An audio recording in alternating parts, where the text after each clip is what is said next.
Salutations, my dearest friends. My name is Samantha, and today I'm going to be giving you some romance recommendations with submissive heroes.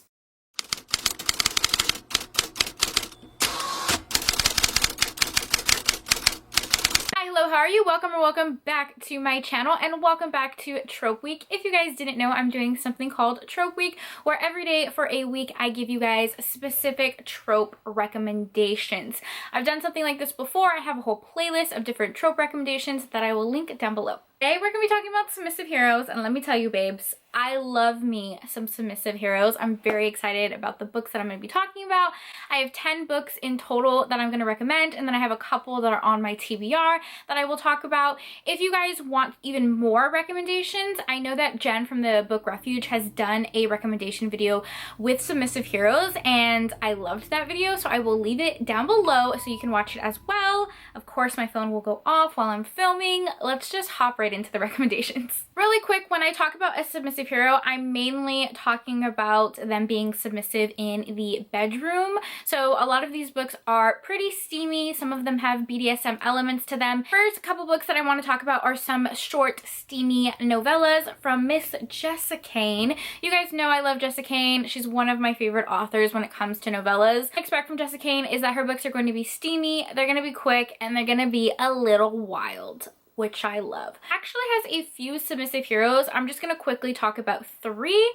One of the ones that I absolutely loved is called King Size. This is part of her novellas that have thick plus-sized heroes, which I love. This follows Rex and Britta. Britta is about to become queen. She becomes queen at a very young age because her parents passed away. Really going through a tough time trying to find her place in court, and she ends up forming a romance with her bodyguard. The best way to describe her hero is definitely a gentle giant. He's this strong hero who defends his queen, but in the bedroom he likes when she takes charge. It's definitely one of my favorite Jessica Kane novels because it has a class difference, which I really like. I like a bodyguard romance, and I really liked reading our hero kind of discover the more submissive part about him. So yeah, this was really fun.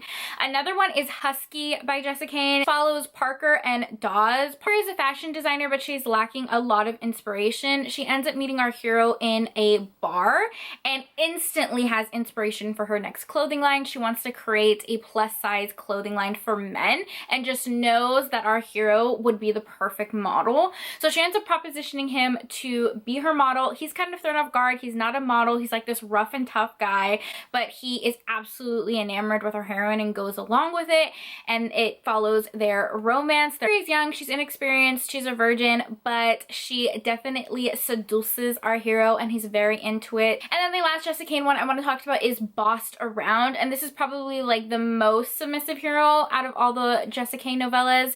This is a little bit of a Beauty and the Beast retelling. Our heroine Thea has been kind of like trapped in this mansion by her uncle, who is a painter, and our hero is a hired mercenary. Uncle ends up passing away, and that's how Duncan kind of meets her. He helps her pack up all of her uncle's paintings, and they end up forming a friendship and a relationship. And although he is this hired mercenary who is very strong and protective, he is definitely more submissive, and Thea kind of falls into her more dominant role. Honestly, I like the other 2 novellas a little bit more than this one because I'm not a huge fan of Beauty and the Beast retellings, but this one was still pretty good. Okay, so next up I want to talk about Katie Roberts. She is also another author who has a lot of submissive heroes. I'm just going to talk about one really quickly because a lot of her heroes are more switches, meaning they can be both submissive and dominant in the bedroom, just kind of like depending on the circumstances. I really wanted to like focus on like submissive only heroes. But to be honest, Katie Roberts has a lot of like polyamorous romances that feature heroes who are switches or submissive. The one I want to talk about is Learn My Lesson. This is the second book in the Wicked Villain series. I definitely don't think you have to read the series in order, and this is absolutely my favorite out of all the books. The Wicked Villain series is kind of like a twist on Disney fairy tales. My Lesson is a polyamorous romance between Hades, Meg, and Hercules. Hades has a vengeance against Hercules' dad Zeus. A little bit of a revenge plot because originally Hades decides to use Hercules to get back at his dad, but it ends up becoming their romance. Hades is the owner of a very powerful and popular BDSM club in Carver City, and he has a romance with Meg, and they end up bringing Hercules kind of like as the third person in their relationship. They've been in a relationship for a really long time, and they kind of need to spice things up. Hercules comes and he brings them together, and they form this really beautiful polyamorous romance that I just adore. Hades is definitely the more dominant hero, Meg is a switch, and then Hercules is more submissive, and he's definitely my favorite character. I loved reading about him. Okay, so the next book I want to talk about is one I mentioned in my reverse harem recommendation video, and that is Magic of Discovery by Britt Andrews, the first book in the Green Lake series. This is a series you have to read in order. It follows our heroine Sage, who lives in this small town called Emerald Lakes. It's a very like small town that not a lot happens until these 4 sexy, powerful mages or warlocks come to her town for this magical institution that trains people to really hone into their powers and their affinities, and they are sent on this secret undercover mission to find someone in Emerald Lakes. They end up meeting Sage and forming a romance. It's a fantasy romance, so it has a lot of magic in it. They all have their individual powers. There's a fated mates trope in here, and there's also a prophecy that involves the boys and our heroine Sage. She has individual relationships with each boy. It definitely has a lot of kinks in this book, but some of the boys have existing relationships, and that's where the more submissive part comes in between Fisher and Sloane. Fisher is super powerful, and sometimes his powers can go very dark, so he kind of leans into BDSM and being more submissive to kind of just like let go of control. The more submissive aspect is a male-male romance between 2 of the boys. I really like this one because I loved all of the heroes. I feel like they were so different. They all had different stories, and pretty much like any kink that you could want, it's like in this book. Like there's a zaddy kink, there's BDSM, there's a submissive hero, there's fated mates. Like it just has it all in this book, and I really enjoyed it. Okay, another male-male romance that I want to talk about is Hook by Gina L. Maxwell. This is the second book in the Lost Boys Neverland series, I think this series is called.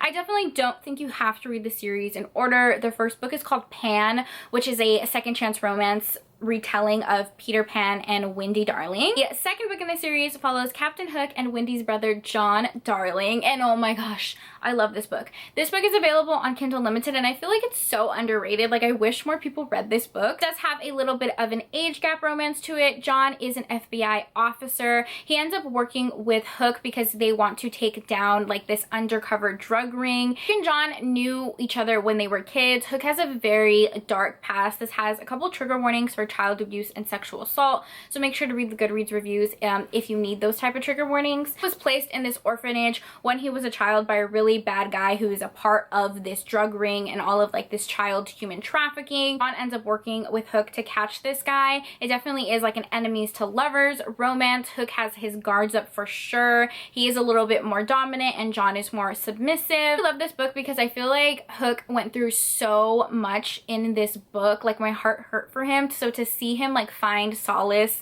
in his romance is just so, it's so beautiful. This romance to me was like one of the most beautiful romances I've ever read, so yeah, I highly recommend it. Okay, so the next book I want to recommend is definitely more of a steamy novella, and that is Tempting the Dom by Golden Angel. This is definitely more smut. Like it doesn't have much of a plot. It's definitely like more character driven and steamy times. 7th book in the Stronghold Dom series. It all follows this BDSM club that a group of friends go to.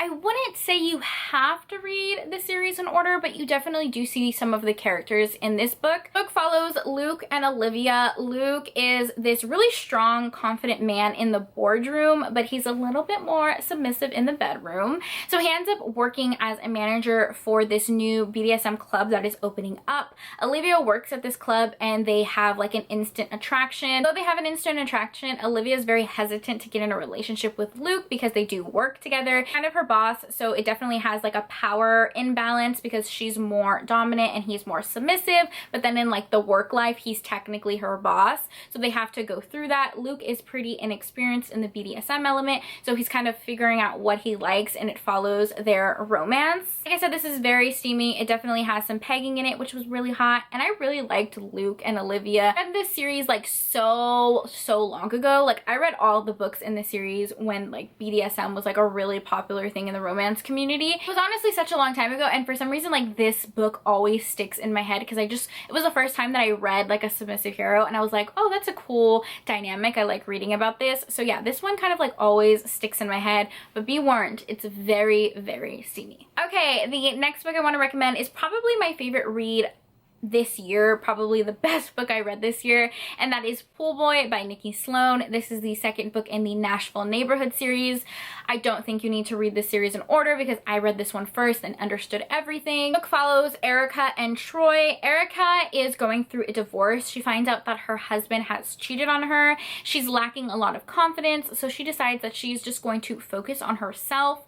She ends up getting a boob job and just being more confident in like how she looks and how she feels, and she ends up going to her backyard to suntan topless, and outside is her pool boy who sees all of her goods, and they have a very fun, steamy time with one another. Their romance is pretty forbidden because it's a big age gap, and he is her best friend's younger son, and they end up working together. She's a music producer and Troy is a singer, so they end up working at the same record label. Erica was such a spitfire as she really discovered what she liked and what made her happy. Troy is a little bit more of a switch, not like fully submissive, but Erica definitely does like being a little bit bossy in the bedroom, and Troy likes when she does that too. So it definitely is a really fun time, very steamy, and also the romance is very beautiful. I remember just like crying when I read this book because I loved the romance so much. So the last two books are books that are available on Kindle Unlimited as well, and they're by Laura Kinsey.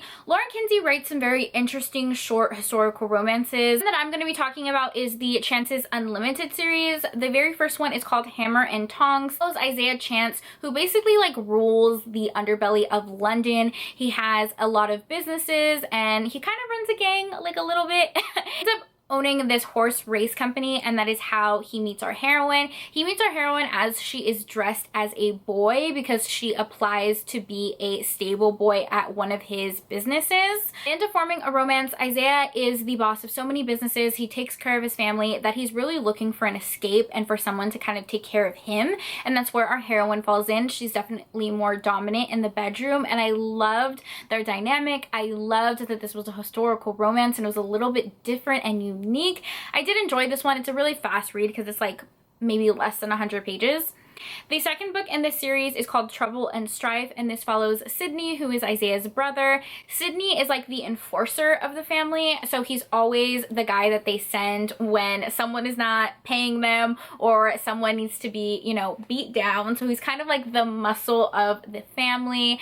But again, kind of like his brother, he is definitely looking for someone who can kind of like take care of him and bring out that more submissive side of him. He ends up meeting our heroine at a bakery. I really like this one because our hero is openly bisexual and he absolutely worships our heroine. I loved their dynamic so much. Okay, so those are the 10 books that I love that have some submissive heroes. I'm going to quickly talk about some that I have on my TBR. If you've read any of the books I'm about to mention, please let me know. The first one that I have on my TBR that I really want to read is At His Countess's Pleasure by Olivia Waite. Looks like this is a little bit of a marriage of convenience. Simon, our hero, ends up proposing to her and he is more submissive and our heroine is more dominant.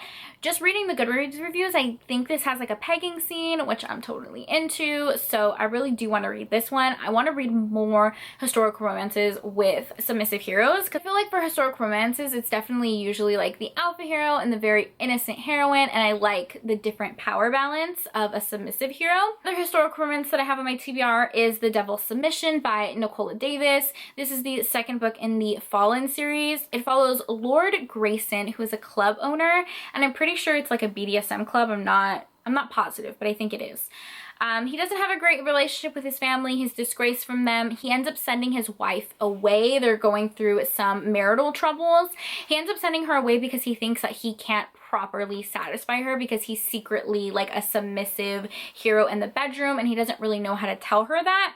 She ends up coming back and it turns out that they are a perfect match, and she likes that he's more submissive in the bedroom. So I definitely want to read this one. And lastly, one that I just added on my TBR is Deliver by Pan Godwin. This is the first book in the Deliver series, and it is a dark romance. I really want to read this one because Crystal from Crystal Bookish Life did a reading vlog on it, and she just made it sound so freaking good. I think our hero gets like into this like sex slave underground illegal thing, and our heroine is kind of like the one who breaks him in to like his submissive role. I think that's what it is. I know it's a dark romance for sure, so I definitely want to read it, and Crystal made it sound so good. I'll leave her reading vlog of the book down below. Okay, so those are all the books that I recommend with a submissive hero, and then some books I have on my TBR. I hope you guys enjoyed this video and that you guys are enjoying Trope Week. Tomorrow, I think I am going to be talking about some heroes who read romance, which is pretty cool. So thank you so much for taking time out of your day to spend time with me. It means the absolute world to me. I hope you guys are all staying happy and healthy, and I'll see you tomorrow. Bye!